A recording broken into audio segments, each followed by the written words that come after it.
Son, kumusta? Welcome na pod sa ato ang pamalandong karon. Kaganiha well nag-drive ko, nakugilakaw, then pabalik ko diri sa opisina. Kalit lang nga niabot sa kunahuna sa akong pamalandong karong adlaw. Now, dunay daghang nagkalain-lain nga mga blessings ang atong nadawat matag adlaw. Ang uba mga tao blessed kay sila sa material things. So, siguro sa mga butang nga gusto nilang paliton sa ilang kinabuhi, makuha nila gadgets, sakyanan, balay, laag diri, laag dito. So, blessed kay sila mga butang nga din. Nag-enjoy sila sa mga blessings nga ilang nadawat sa ilang kinabuhi. Ang uban siguro blessed kay sila sa ilahang negosyo ba kaha o sa ilang bakang trabaho, sa career nila sa ilang kinabuhi nga ilang gisubay.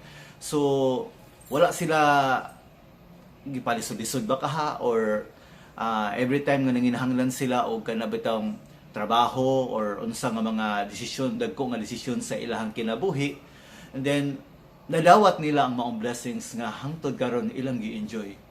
Ang uban pod siguro mga igsoon, dili sila blessed sa mga material things, pero blessed sila sa relationship niya sa iyang family. Maayo ang iyang pamilya, walay gubot, hapsay, nagtinabangay, ang iya baka mga anak, okay ang kahimtang, ang relasyon niya sa iyang asawa, sa iyang bana, okay ang kahimtang. So, nakahatag ni og kalipay, no? Na ining mga tawhana. Or kung single ka, siguro blessed ka kung buutan ang imong uyab or kung naamang ka kay uyab karon. Pero nining tanan mga igsoon, kining mga butangan nakapalipay sa ato, dili nato ikalimod kung doon na kay kwarta, malipayon ka kay doon na kay mapalit, doon na kay matabangan. Sa laing bahin pod kung doon na kay mga friends nga loyal sa imuha or tinuod nga mga higala, di ba? Blessing na nga naa sa imuha. Bless kay ka kay dili tanan nga mga tao nga dunay tinuod nga higala. Pero nganong ako may ning gi-share sa inyo mga igsoon, because akong na-realize nga kining mga butang nga nakapalipay nato matag adlaw, kining atong higala, imong pamilya, imong uyab, imong kwarta, mga butang nga nasa imuha or imong trabaho, kining tanan nakapalipay tuod nato, pero ang tinuod nga naghatag natog kalipay ang tag-iya sa maong butang nga mo'y nihatag sa tuwa. Ang Ginoo mga igsoon.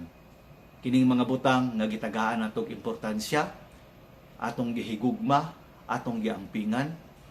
Kining mga butang nga instrumento lamang nga maghatag natog kalipay matag adlaw.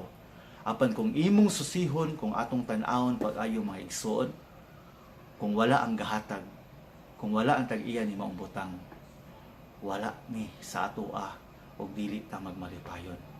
Maigsoon sa atong pamalandong karon, hinaot unta nga kung kining mga butang nga nakapalipay nato atong giampingan, atong gipalangga, atong gihigugma, hinaot unta nga naghatag ni maong butang ato pong tagaan og importansya, ato pong tagaan og kanabang pasalamatan o ato pang hatagan sa atong tinuod nga paghigugma.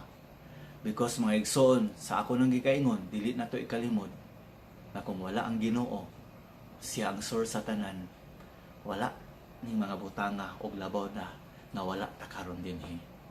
Brothers, sisters in Christ, hinaot unta nga na bless mo sa akong gi-share karong gabi una.